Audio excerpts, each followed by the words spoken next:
This right here is Temple. And to be honest, I haven't really talked about them much after the release over 1 year ago. However, turns out that Temple is actually pretty darn ridiculous. And there's a brand new augment too. So, after a huge shout out to all our generous channel members, let's take an updated look at Temple. Starting out, we do, as per usual, with the skills section. However, I want to make a quick disclaimer here. I am right now in the middle of my TennoCon preparations, which means I have a lot of stress and not all that much time. So for this video, I'm going to keep the skills section a bit shorter and only focus on those parts that are actually going to be important to know for the builds later. With that being said though, let's take a look at the passive, and this is actually quite unique. What we see right here is a metronome mechanic. This metronome will swing from left to right, and there's a little sweet spot in the very middle. Whenever you cast an ability while the metronome is in the sweet spot, you will have 50% more ability efficiency for that cast, so it saves a lot of energy to be on the beat. On top of that, as you can see right here, it also fills up a little meter, which is later going to be the ammunition for our Exalted weapon. Don't worry, we're going to talk about the Exalted in just a minute. And then lastly, on top of all of this, every one of your other skills has an additional little quote-unquote supercharged effect that you're also going to get when you cast the skill on time. We're going to go over what those effects are as we talk about the other skills right now. Before we go to the first skill though, we already got to talk about the brand new Augment Mod because it is a passive augment. This one goes by the name Rythm Guard, and what it does is quite interesting. However, I also have my issues with it. So let me explain. With Rythm Guard, whenever you cast an ability in the perfect zone, you will gain Overguard. The Overguard gain starts at 100 Overguard per cast, however, it doubles for each consecutive cast of a perfectly timed ability up to a maximum of 1600 Overguard per cast. This, in theory, is actually pretty cool because it rewards the gameplay mechanic that Temple is all about anyway. However, my big gripe with this is that it doesn't scale with anything. No matter how high your ability strength, the Overguard gain per cast is always the same, and unfortunately also the Overguard cap that you can get with this, which is 12,800, does not scale with anything. And that is the issue, because 12,800 is not all that much in Steel Path, and it's gonna go down pretty quickly. So yeah, if you ask me, I think the Rythm Guard augment is perfectly viable, but I would have really appreciated if it scaled with ability strength, because it would have made it viable to play Temple on just Overguard alone. Ability number 1 is called Pyrotechnics, and this one is relatively simple, at least on the surface. When you cast it, then at the point that you're currently aiming at, pyrotechnical flames will burst out of the ground under the feet of enemies which are in a small radius. The damage of the pyrotechnics is technically considered physical damage, impact, puncture, as well as slash. However, they do have a 100% chance to inflict heat status effect.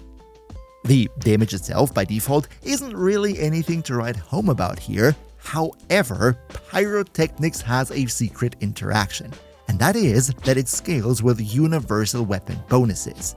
So, for example, stuff like Arcane Arachne, Holster Amp, Vigorous Swap, Nourish, all these things increase the damage of pyrotechnics significantly, making it actually pretty darn strong. And as if that's not cool enough, there's also a little, I think it is a bug, where if you cast pyrotechnics onto enemies that are currently ragdolled, they're just gonna take astronomical amounts of heat procs, because apparently the pyrotechnics ability considers each and every one of their limbs as a separate target, and that just deals such a ridiculous amount of heat damage, it's crazy. As for the special supercharged effect, if you cast it on time, it's just gonna create twice the amount of flame pillars. Ability number 2, Overdrive. You blast sound waves at enemies in a cone in front of you, and every enemy hit by this will get a debuff that gives them crit chance vulnerability. What this means in practice is, against enemies that are vulnerable to crit chance, your crit chance will just be higher. This is very nice. You're probably going to use it quite a lot in practice, because at high ability strength in specific, it can give you some disgusting red crit potential. As for the supercharged cast, if you time it right, the crit chance vulnerability will simply double. Skill number 3 is called Ripper's Wail. This one is quite a lot all in one. First of all, when you cast it, you will become invulnerable for the entire casting animation, and you restore health and shields, which will also translate into overshields. This is very cool because it makes it pretty easy to stay alive.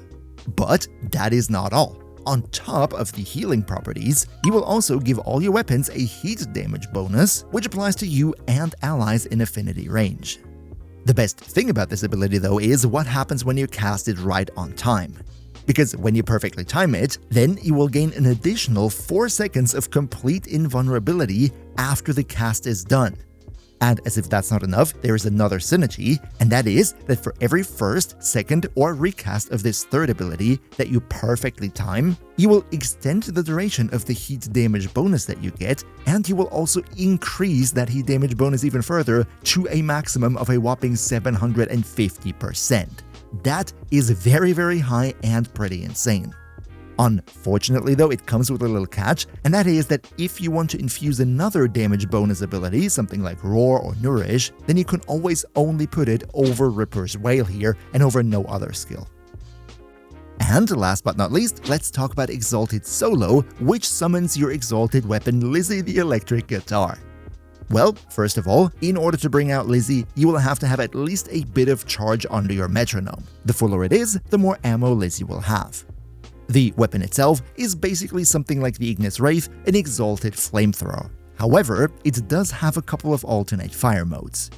When you zoom in, you will see that the bottom right corner of your screen changes your ability selection. This means that whenever you scope, you can press the 4 ability keys to unleash an alt fire, which will inflict viral, magnetic, cold, or corrosive. On top of that, if you time the alt fire with the metronome, then the bullets will become larger and inflict 3 guaranteed status effects.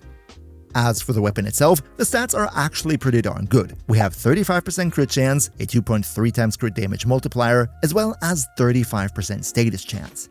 The only unfortunate thing about Lizzy is that the normal fire only has a beam range of 10 meters. That is very, very low, and it means that you're basically forced to use something like Sinister Reach in the Excellence slot, because otherwise you're gonna have a really, really bad time playing with Lizzy.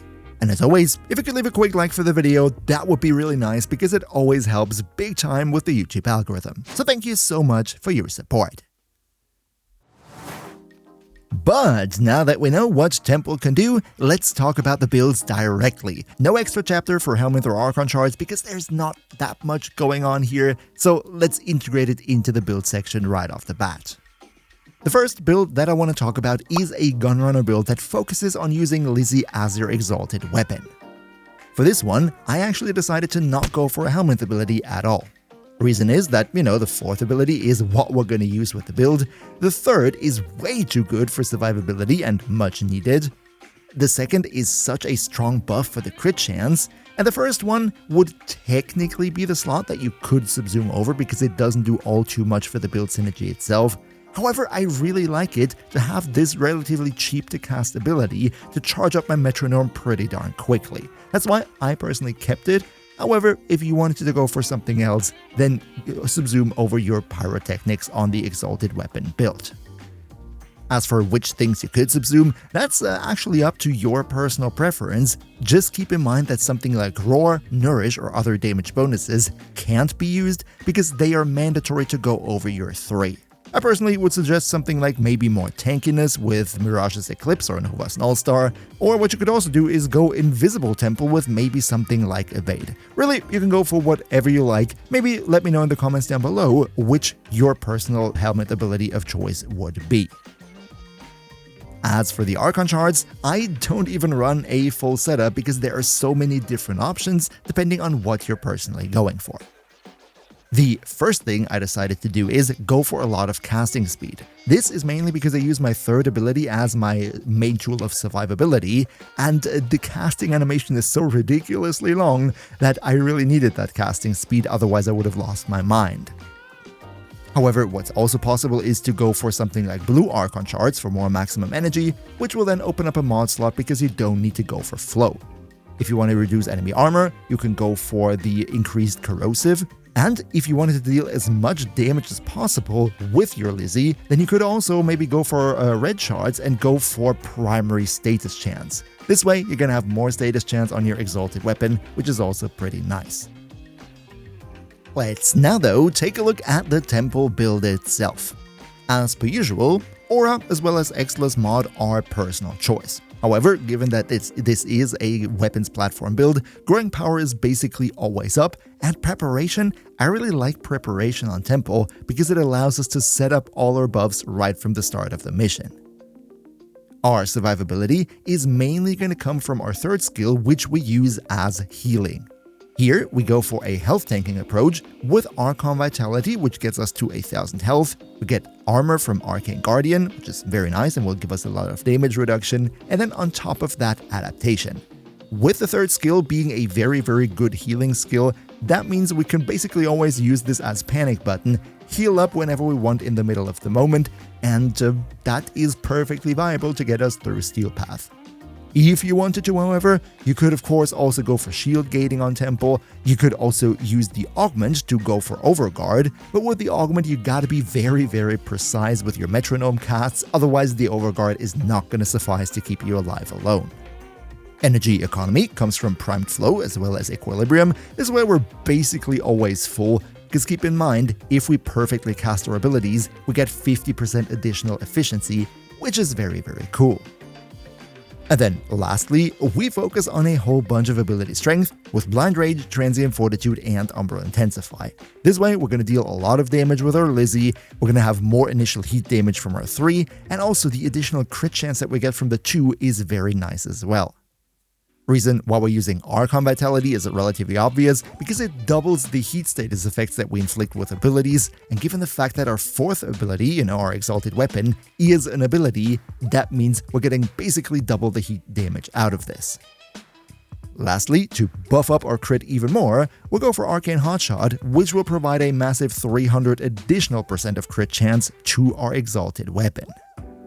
And speaking of the Exalted weapon, how about we take a look at which build options we have here. First of all, this right here would be my main build of choice. What we do here is relatively obvious. We go for a status damage over time approach.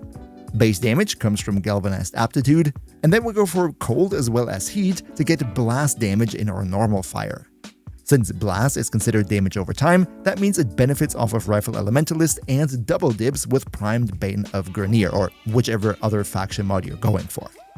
If, however, you're going against a faction that doesn't have a faction mod, then this one right here is a flex slot and you can go for whatever you like. Maybe Serration for more damage, maybe more fire rate, which is also always nice. Go for whatever you see fit. As I previously said, Sinister Reach basically a must-have mod on every Lizzy build because the base range is just 10 meters and that is a way that you don't want to play. The only interesting part here is Infected Clip, which gives us toxin damage as well, because with that toxin damage we can trigger Primary Blight, which will give us even more multi-shot and more critical damage. On top of that, it also allows us to trigger Archon Continuity, which will make it that while we're inflicting toxin procs with Lizzy on the enemy, we're stripping away their armor at the same time with all the corrosive that we will inflict. However, there are also other build options. If you don't want to go for this blast toxin setup, then you could also go and make a standard corrosive heat build, something in that direction here, with a lot of status chance with primary crux, Val acceleration for even more fire rate, and then just burn away absolutely everything. In general, Lizzy is modded like your standard rifle, and you can mix and match and go for whatever you personally prefer. However, if you don't like the idea of taking out all your foes with a supercharged electric guitar, then I have another super broken build idea right here. There's nothing unseen or anything, but I definitely wanted to showcase it because not only is it fun to play, but also broken strong with all the heat procs. Let's talk about Pyrotechnics Temple. First of all, also here, basically for the Archon charts, the same goes as with the previous build. I like to go for a lot of casting speed, which speeds up my healing ability in the 3, but if you have other preferences, you go for whatever you see fit. As for the helmet abilities, here we're now actually going to use something. and that is pull from mag. The reason why we use pull is that it ragdolls enemies. And as we previously discussed in the skill section, if you use Pyrotechnics on ragdolled enemies, then for whatever reason the game bugs out and applies way too many heat procs on the enemies, much more than it actually should. If you wanted to, I haven't tested it, but I think you could also go for Air Burst from Zephyr as your grouping tool, because as you can see in the background, it ragdolls enemies too. But alright, let's take a look at the temple build here. Because we're mostly focused on our abilities, growing power is going to be a little bit difficult to sustain, so I went for corrosive projection to reduce enemy armor. That means more damage for us. Also here, preparation, because starting the mission with full energy is amazing, and then the rest of the build focuses also on a lot of ability strength with Blind the Rage and Transient Fortitude. However, I also go for Overextended to get 190% range. This is so that we can pull in more enemies with max pull. Survivability also here is a health tanking approach with Archon Vitality, Steel Fiber, as well as Adaptation. The more interesting things about this build though would be the arcanes. First of all, we go with Arcane Arachne. As we previously mentioned in the skill section, the 150% damage from Arcane Arachne apply multiplicatively to the damage from Pyrotechnics. This means by simply wall latching once every 30 seconds, we give a massive damage boost to Pyrotechnics, which is absolutely insane. And then secondly, I have used Arcane Impetus. This one is super duper amazing because it gives you ability strength, which is much needed on this build, as well as ability efficiency, which is also great. Now, you might be wondering, how do we trigger Arcane Impetus? There's not really that much different status effects going on here, and the reason is also why we haven't subsumed over our 4.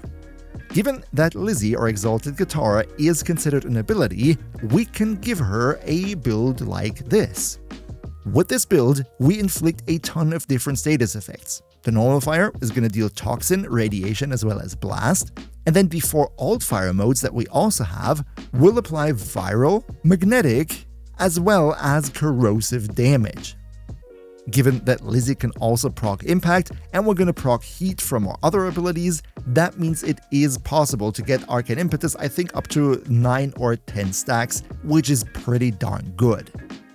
If, however, though you think it is too cumbersome to play like this, then you can replace Arcane Impetus with literally anything else, and then also swap your pull over the 4th ability. We kinda don't need Lizzy for anything other than Arcane Impetus with this setup. And yeah, just like that, you simply run through the mission, pull all the enemies in with max pull, and then cast Pyrotechnics to give them hundreds and hundreds of heat procs, which will just instantly make them all evaporate. And now, also check out my updated Dante guide right here. Another massive shoutout to Demon Lord Zell, Demon Emperor, Emperor Prime, Nostlenix Gaming, Undercanio2, Pepperwolf, Mihawki, Socrates the Almighty Rat, Leo Morazak, Antares, Patrasator, Boomio1, Zave, Awendai, Azengen, Quax, Blue Eagle 98, Hearthwield, Everin 8802, Gabriel Tevez, Jaco Ivan Gonzalez, G.E. Schnoz, and all other generous channel members for your continuous support. We see each other hopefully in the next one, and until then, as always, good loot.